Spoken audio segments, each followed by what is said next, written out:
Apollo, welcoming you to Psych 265 fully online, and I just want to give you a brief overview of the course. There's a few things you need for this course in Blackboard to be successful.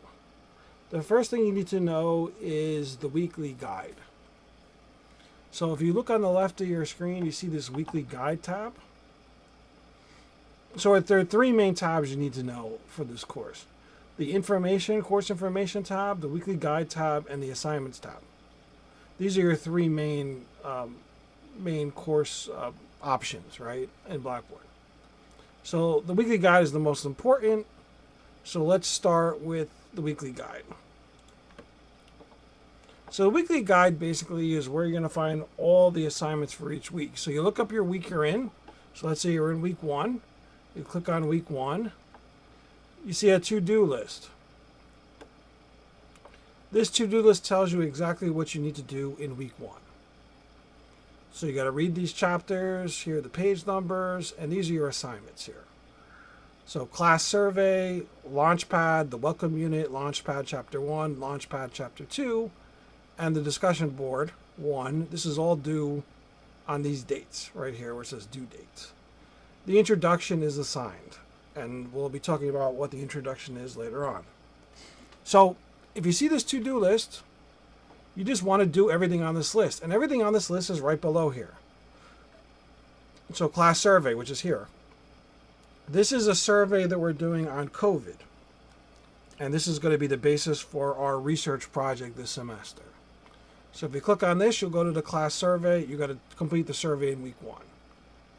Here's a video lecture on YouTube for chapter 1. You want to watch this.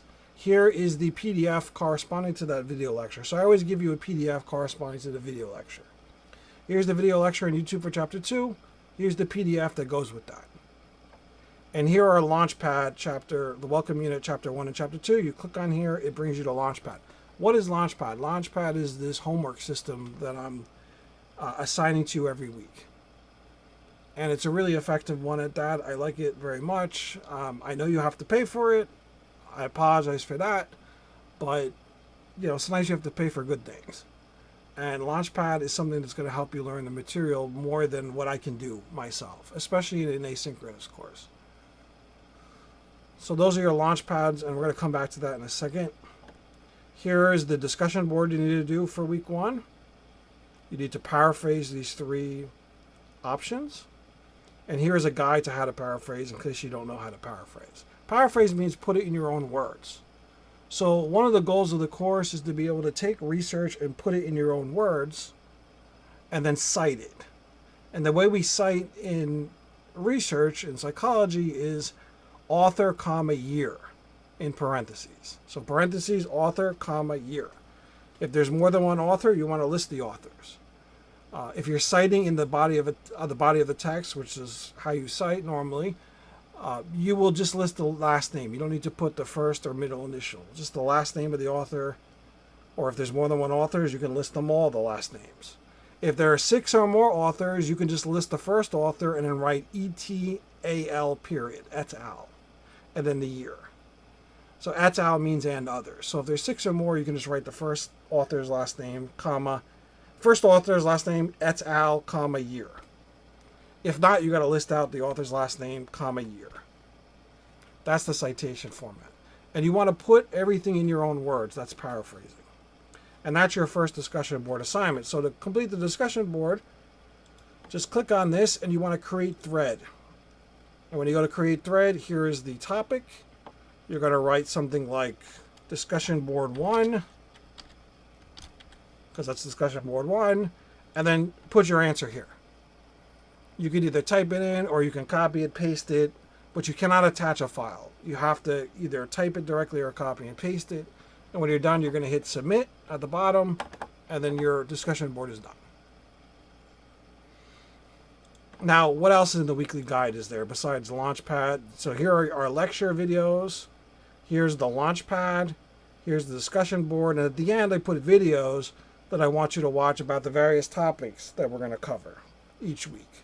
So you should watch those videos. You just click on watch a video, and the video pops up, and you watch it. And they're interesting videos. And then you're done. If you do everything under the weekly guide, This is week 1. You're done with week 1. And you have 1 week to do each weekly set of assignments. Now for Launchpad. Click on Launchpad. It'll take you to this home screen for the text. The textbook is Discovering the Scientists Within, 2nd edition. This is my name. This is the course name. You probably need to create an account unless you already have a Launchpad account, which you most likely don't. You hit create account, you fill in your information, and then you either pay for it up front or you can do a 2-week free trial. Now the key with a 2-week free trial is if you use an email address for the 2-week free trial, you want to then use the same email address when you pay for it. Please use the same email address to register the free trial and the paid subscription. And the paid subscription is 6 months. So you have access to Launchpad for 6 months if you purchase it directly from the publisher or if you purchase it from the textbook in the bookstore. So there are 2 ways to get Launchpad. One is you go to create account and you purchase it directly. The second way is you go to the bookstore on campus and you can buy the loose leaf copy of the book. And with the loose leaf copy of the book, there'll be a code for Launchpad. And then once you go to create account, you can enter the code. That's how you basically do this. You either buy directly from the publisher Launchpad or you buy from the bookstore and use the access card that comes with the textbook. And the textbook is a loose leaf copy of the textbook. Now, I read online all the time. I read ebook. I wouldn't read ebook on your phone too much because it's kind of hard to read off your phone like that constantly. But if you have a computer or you have a tablet, it's much easier to read off of that. I read mainly ebooks. Publishers don't even send me review copies in text anymore. They send me ebook. And I just basically work off the computer. Some people, however, want to have a physical copy of the book. If that's you, if you need a physical copy, then go to the bookstore and buy the loose leaf copy, and it comes with the access card to Launchpad. But Launchpad is required. If you don't have Launchpad, you won't be able to do the homework. I'm sorry, but that's the way it is, and it's a good program. I wish everything was free, but everything can't be free. Right? If you pay for it, you have to pay sometimes for a quality product. I believe that Launchpad is a quality product. I really think it's a good product. It's going to help you learn the material. And the reason it's going to help you learn the material is you're doing it every week. You're basically forced to do it. I don't have to rely on, please read this and, think about it. No, I don't have to do that. I give you the Launchpad. You're required to read it and think about it. So I think that's really important in a class like this that's asynchronous.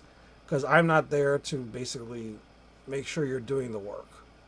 So these homeworks will make sure you do the work. So let me show you a little bit about Launchpad. So I have an account, obviously, so I'm going to log in.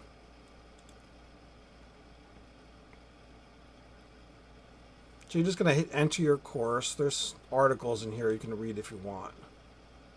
But you don't have to. Just enter the course. And it's going to show you assignments. Now, week 1 has you doing Welcome Unit, Chapter 1 and Chapter 2. So we want to look at these 3 assignments. If I click on Welcome Unit, you see where it says to do here. To do means you have to complete that. So you have to click on everything that says to do, and there's a point value next to it. And there's also the date that it's due above it. So to do, click on it, and read through it. And once you read through it, it registers that you did this. And I mean read through it. I don't mean just open it and shut it. When you click on things, I want you to read them. Because you're going to need that for the quizzes that they're going to ask you. Let's go back.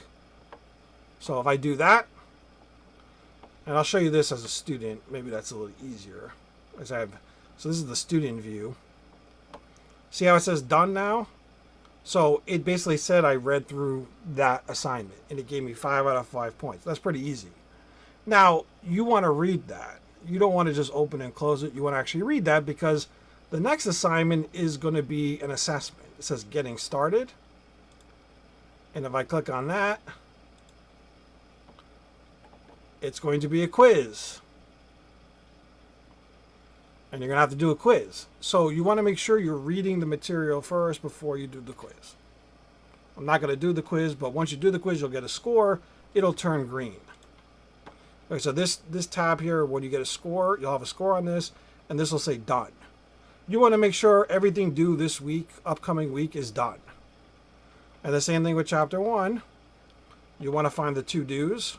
Now, all of this stuff up here, this is the textbook. You can read the textbook by clicking on these tabs here.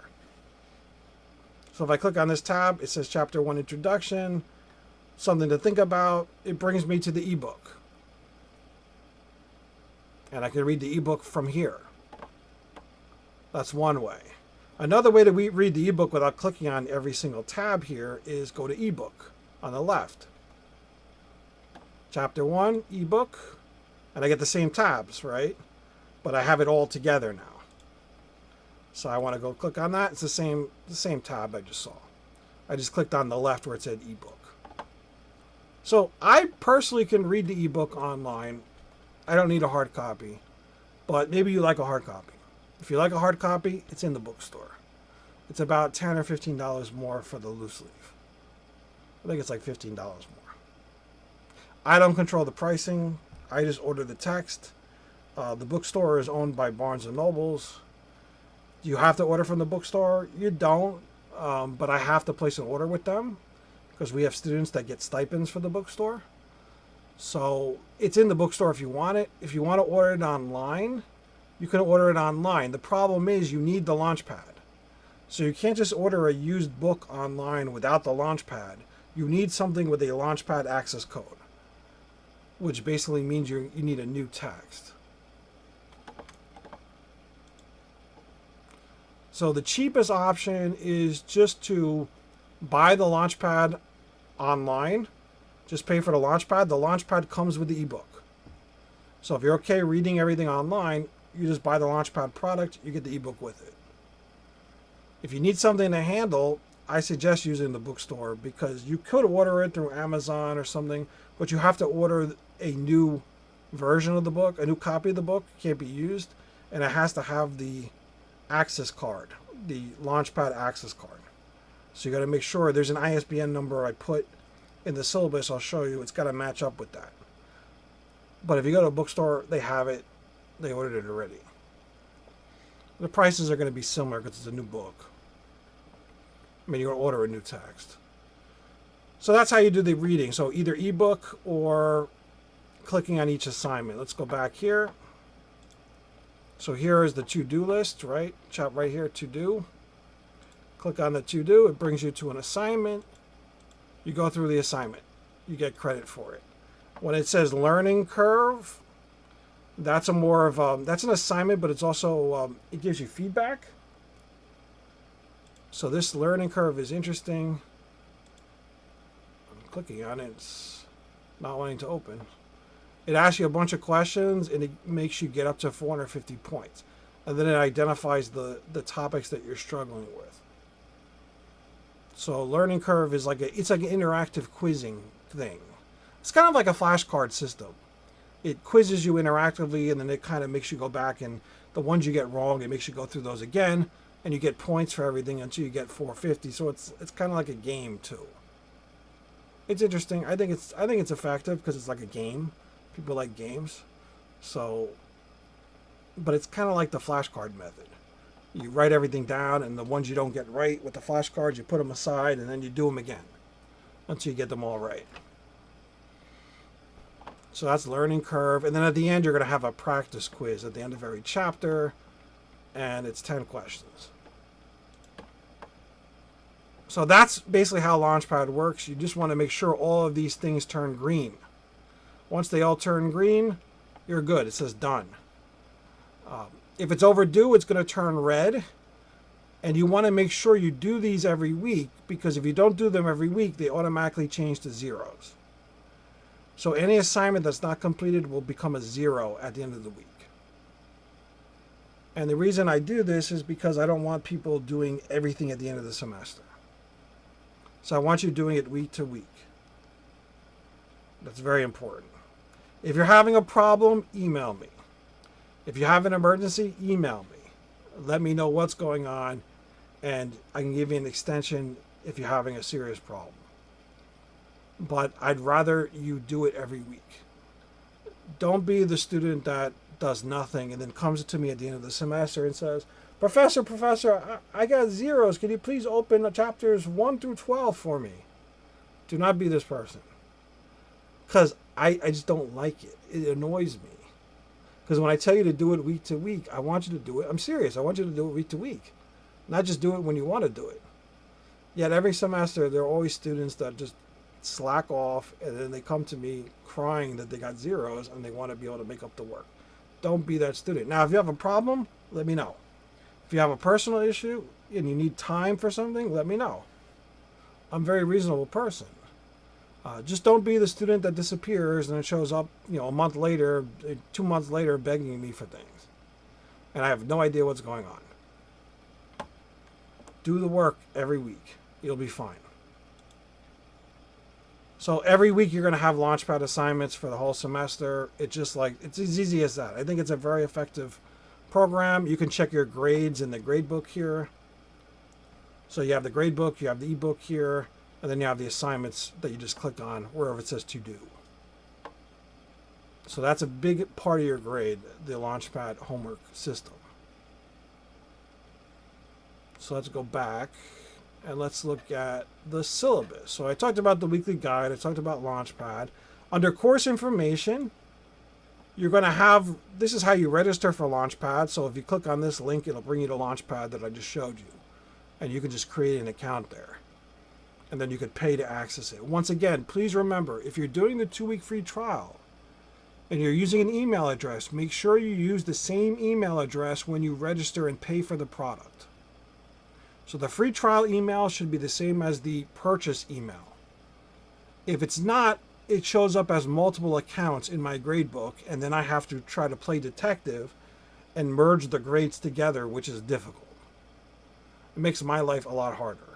So please use the same email if you're doing the free trial and then when you purchase it. But this link will take you to the course, and you can register through this link as well. Set up your Launchpad. If you have assistance, like you have some sort of problem or glitch, please contact customer service here. If you click on this link here that I have here, contact customer assistance. Do not always contact me about computer problems because there are so many things that could be wrong based on your computer. So personally, I do not use Macs. I do not like Mac at all. I don't know why. Apple's, it's a fine product. They're very well built. You have very good hardware, especially when Steve Jobs was running Apple. They've been a big step down since Steve Jobs died. But Apple's a pretty good company. iPhone, not my cup of tea, but they make a good phone. Very expensive phone, but a good phone. They make good hardware, so I have nothing against Apple as a company. I just don't like Mac. To me, it's like, I grew up with like DOS and with Windows, early version of Windows, and Mac is kind of like the opposite. It's like I have to think backwards to use the Mac, and it confuses me. It's just, I see these symbols, and it's not my favorite thing to use. So most of the students in general have Macs. I would say more than half the students at BMCC have Macs. And they'll even bring the Mac in to show me, can you get this to work on my Mac? And I'm looking at the Mac and I'm like, why do you have to bring the Mac to me? I don't like using the Mac. I can use it if I have to, but it's not like my favorite thing. And so if you're having troubleshooting problems with your computer, especially if it's a Mac, it's something that probably tech support can handle better than me. So contact Macmillan. Usually the first thing I tell people to do is, use a different browser. Use a different browser, and it generally fixes things. But if it's more complicated than using a different browser and you have a Mac, it's going to be hard for me to diagnose the issue. Call tech support. With the PCs, I have a little more success, but a lot of times there's one little thing wrong. One little minute thing that you're not even thinking about, and the tech support can help you better than I can. because it's their product. I didn't make the product. They did. You're paying them for the product. You know, you're paying them for tech support, so use them. Use them as tech support. I'm not getting paid for tech support, and I didn't design the product. I like Launchpad, but it's not something I made up. So ask the people that are working with it all the time to help you. I can help you if I can, but I can't always help people, especially with Macs. So that's Launchpad. Syllabus. Let's click on the syllabus. So once again, this is course information. So course information is important because you have the syllabus and the Launchpad registration. The weekly guide gives you all the assignments. And then I'm going to, all the weekly stuff to do. And then the assignments tab I want to talk about in a second is also the important tab for you. But let's look at the syllabus. Is there anything on the syllabus that I want you to know? I will be on Zoom. So my office hours are Monday, Wednesday at 2 p.m. on Zoom and by appointment. I will not be in my office because I haven't been in my office for like 2 years.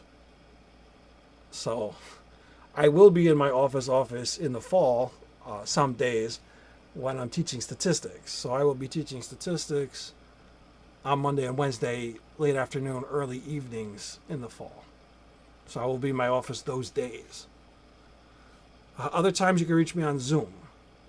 So send me an email if you wanted to make an appointment to meet with me on Zoom. That's fine. Send me an email. Let me know what time you want to meet. I start at 2, and I can go through 4. But if you give me a time to work with, if it's later than 4, then I may need to work around my schedule and see when I can schedule it. But if you can't meet a certain time at all, let me know, and I'll try to work with you. But email me first, because most problems can be resolved through email. If we still need to talk, we can talk on Zoom. Monday and Wednesdays are the days I'm available. You want to meet at 2? Send me an email. I'll say, let's meet at 2, or let's meet at 2:30 because I have someone else at 2. That way I don't have everybody coming at 2. Because that happens. Like everybody comes at 2 and then there's like 10 people and they're all in the waiting room and they're all like kind of getting impatient that they're waiting there for like an hour or an hour and a half. I don't want that. I'd rather cut down on people waiting by giving you a time slot, starting at 2, going through 4. So some days I will not be busy at all. Other days I'll have many people.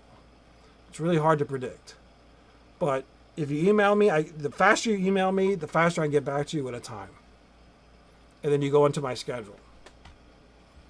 So I'm not having you wait on Zoom for an hour, hour and a half, because there just happens to be a lot of people in Zoom that day.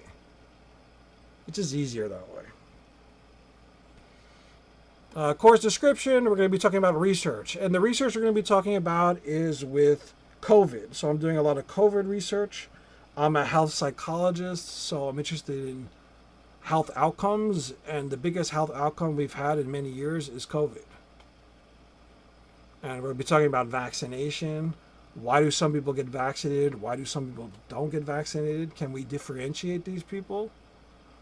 Not just based on politics, but based on personality traits, based on behavioral issues. What types of people believe in wearing masks versus not wearing masks, following directions versus not following directions. There's a lot that needs to be learned about COVID, since our response to COVID has been dreadful. It's been terrible. Our response, collective response as a country. It's been awful. And if there's a future pandemic, because I'm hoping this current pandemic is going to become what is called endemic, it's going to be like another flu. It's going to get weaker and weaker and become like a second version of the flu. That's what I think is going to happen, although I could be wrong. We will have another pandemic at some point in the not too distant future. There are just too many threats out there, and we don't really know how to prevent pandemics. And I'm not going to go into the political issues and the conspiracy theories and the issues with China and the WHO and the CDC. I mean, there's so many things that have gone wrong. And I'm not going to say it's good or bad vaccination. Now, I personally believe in vaccination, but I am also very open-minded with people that don't believe in vaccination. I'm willing to listen to them. I may disagree with them, but I'm definitely willing to listen to people that object to things. And that's part of the research process. Why are people not getting vaccinated? And how much is that putting a strain on our healthcare system, and also a strain in terms of getting people sick? There are plenty of these people that were from the very beginning saying, "No, this is nothing. I'm going to live my life. I'm not going to, I'm not going to take precautions. I don't need to. I'm young. I can deal with it. I'm not going to get that sick." And then they learn later on that they're passing the disease on to other people, or maybe they never learned that. So I've encountered people. I have known a lot of people that have died from COVID. Some of them died because there were no vaccines at the beginning, and they died. They died horrible deaths. I mean, my uncle died within a couple of weeks at the very beginning of COVID in March 2020. And no one knew what the hell was going on. It was horrible. And that was the time where you had no funerals either. It was just really bad situation. And I've had people that have died because they wouldn't get vaccinated. So, unfortunately, I know too many people have died from COVID. And I think we need to do a better job in the future. And as a health psychologist, I want to know, is there anything way we can predict what the future is going to hold? Can we target people that are more resistant? And what can we do about those people? Can we ever convince them? What kind of interventions can we take on people that absolutely refuse to be vaccinated? Is there an intervention? Or is it just going to be political? And that's not going to get us anywhere by saying, you're a horrible human being, you won't get vaccinated. Oh, you don't take things seriously. You don't care if you kill people. That's not true. People that don't get vaccinated are not necessarily people that don't care about other people.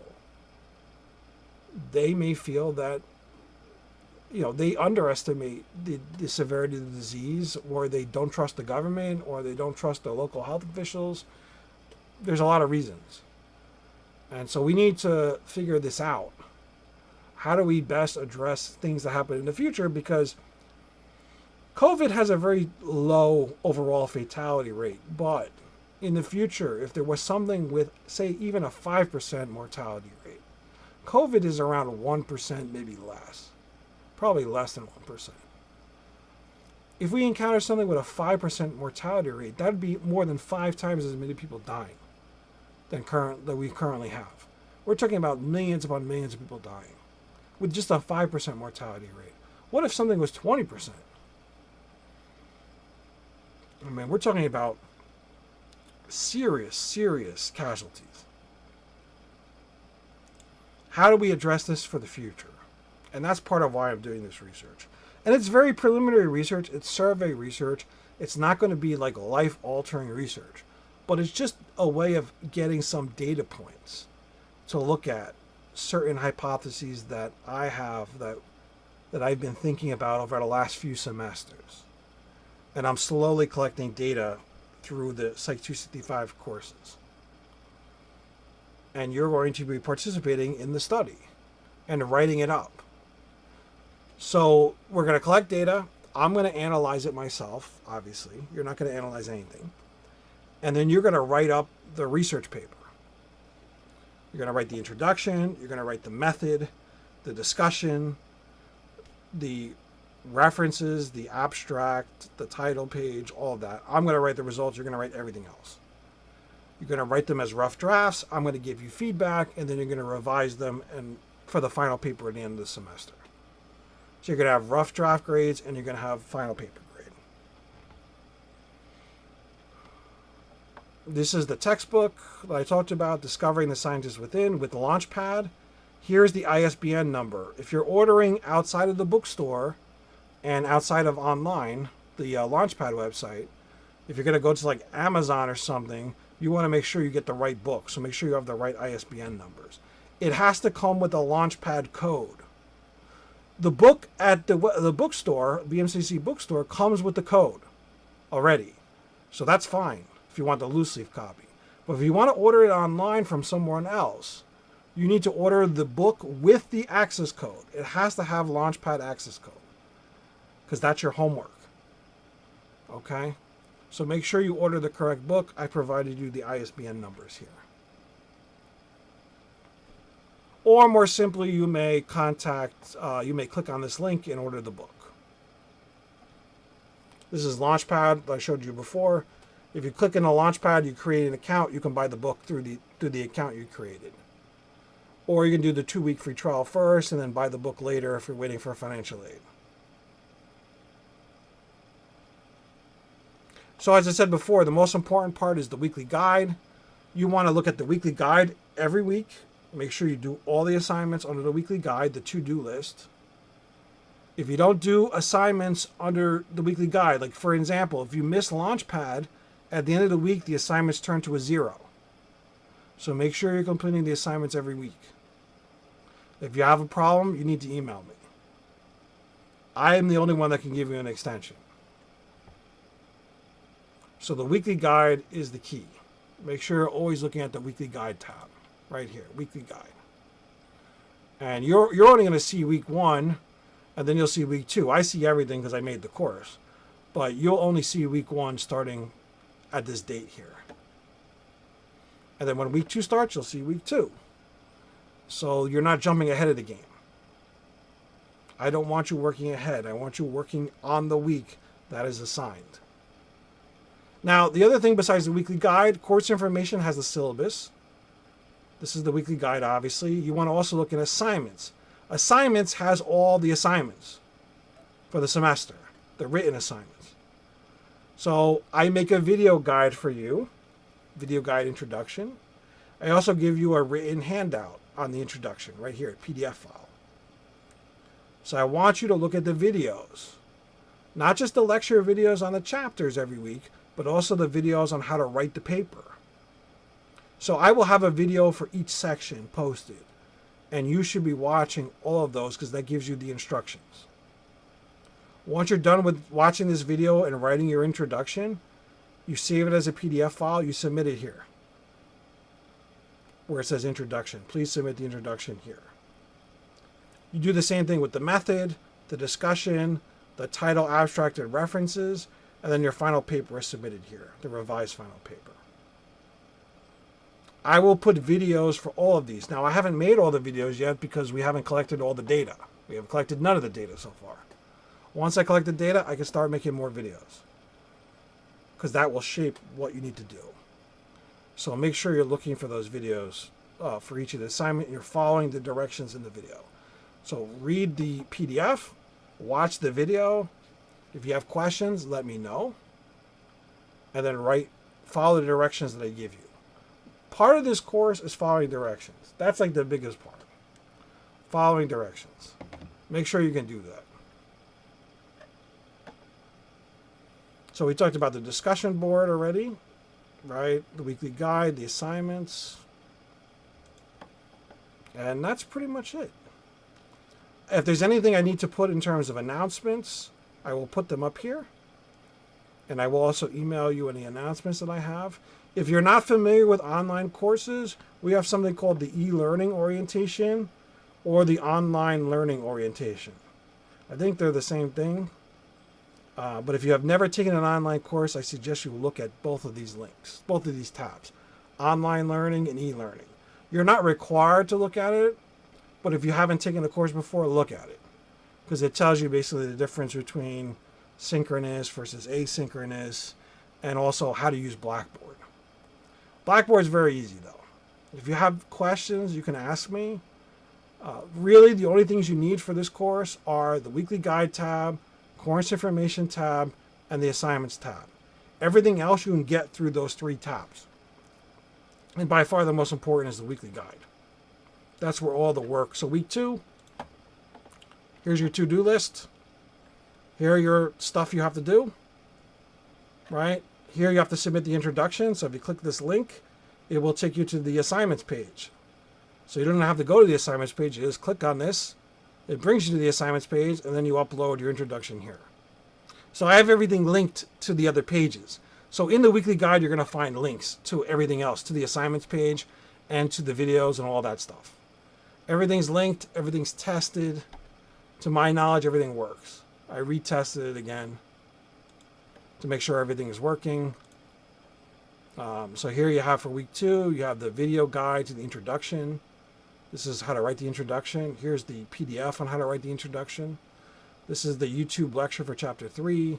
Here's the PDF for chapter 3, YouTube chapter 4, PDF chapter 4. Here's a sample APA paper so you can know what the paper looks like. Here are the 3 Launchpad assignments you need to do for that week. Here's the discussion board for that week. And here are videos I want you to watch. And if you do everything in the weekly guide, you're done. Submit your introduction in week 2. Move on. I will grade them, give you feedback, etc. And we all move on to bigger and better things. So it's a fast course. There's a lot of material in the course. You're going to have to work pretty hard. It's not an easy course, but it's a very doable course. I do give A's. If people are wondering, yes, I give A's. I give multiple A's every semester in this course. Depends on the quality of the students. Sometimes I have a lot of great students and I may give a lot of A's. Sometimes I give a couple of A's. I also give F's and D's. So I give everything. Everything's going to be computed and put into a Blackboard Gradebook, except Launchpad. Launchpad will be in the Launchpad website. So you can look in the Gradebook on Launchpad to see your Launchpad grade. Everything else, though, will be in your Gradebook in Blackboard.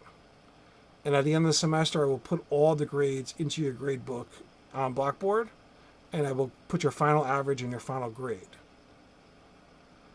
I generally do not give extra credit for online courses because you already have a tremendous advantage. You're doing this course online. By definition, since you're doing it online, it's an easier course. If you were to do this course in person, it'd be much harder. So you're getting an advantage by taking the class online. Now you could say, well, you have the lectures. You could see me in person versus that might be preferable for you. But what I'm talking about is like the tests. So I give a midterm and a final. They're both multiple choice. I'm giving them online. Grades are generally inflated when I give the test online compared to when I give the test in person. It's much more difficult. The tests I used to give in person used to be multiple choice and essay short answer. They were much more challenging than what I'm giving online. So those are your advantages for online. And therefore I don't feel the need to add just 5 points to your final grade extra credit when you have a built-in advantage. You have an easier exam, and I give you a review sheet for the exam too. So there's no reason why you shouldn't be succeeding on the midterm and the final. They're multiple choice, they're online, and you have review sheets.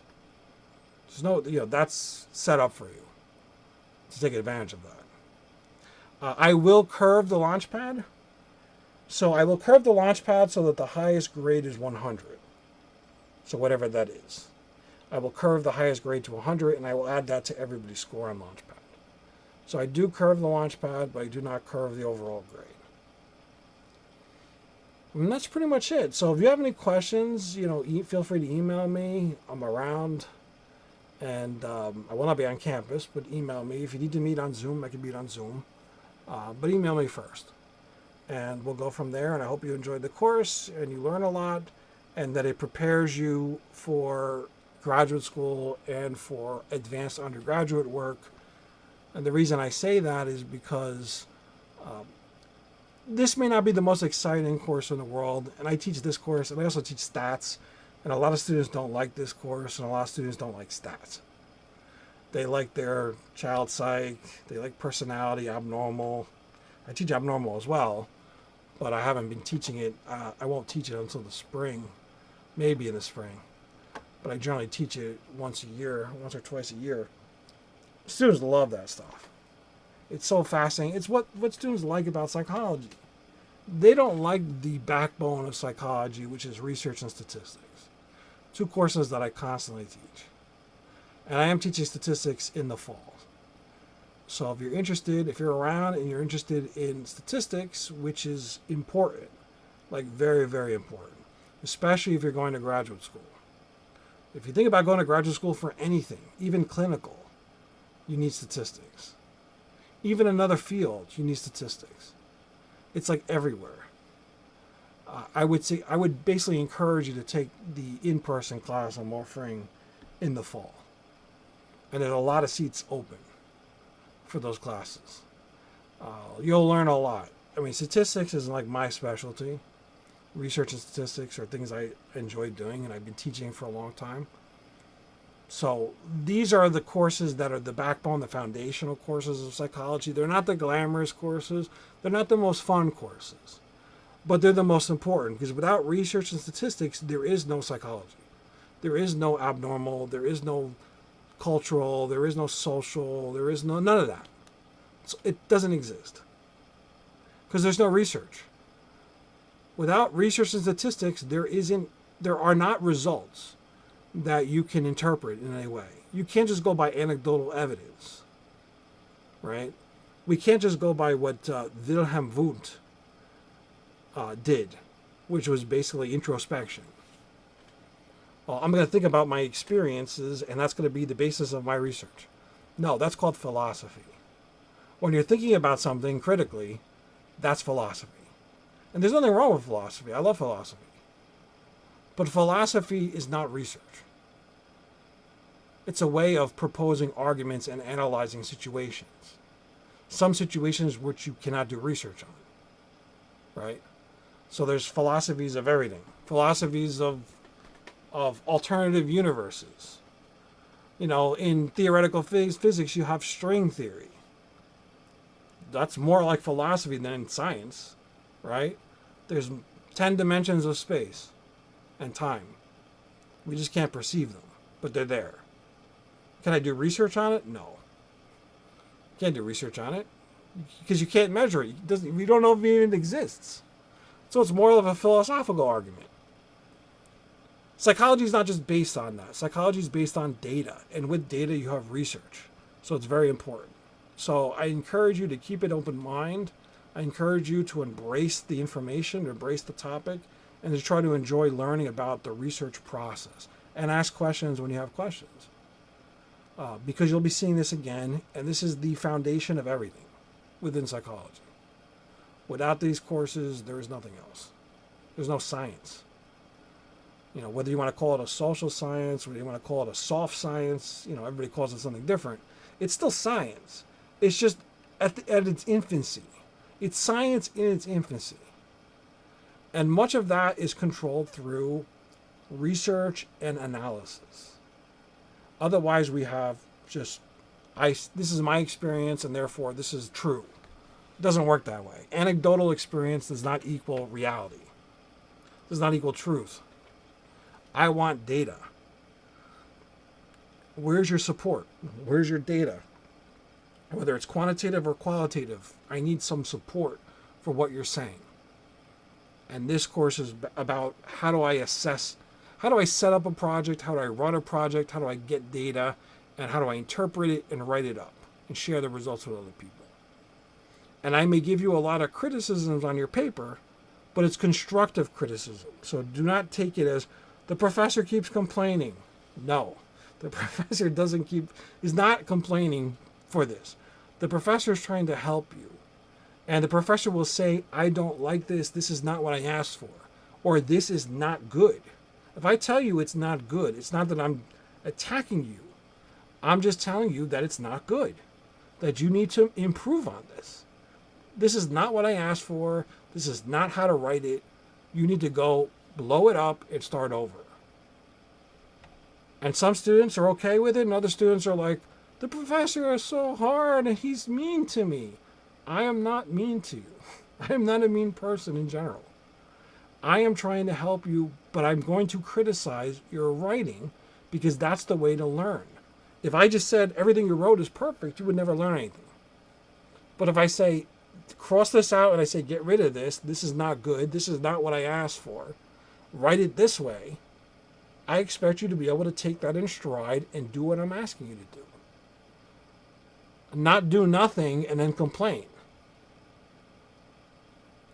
And not, most of the students can handle it. Some students, they get a little bit too upset because they just want to put no effort in and they expect a good grade. That's not going to work in this course. You're going to have to put effort in. I expect something out of my students. I expect quality work, and I expect time put into it. Time and effort. And if you don't have the time and effort now, that's okay. Drop the class. Take it when you have more time. But I expect a good effort. And that's why I'm giving you work, and you have a lot of work. There's a lot of work on the course. So good luck with the course. Work hard. Embrace everything. If you have questions, let me know. I am available for you. If not, I look forward to seeing you online in the future. Good luck with everything, and I'll talk to you soon.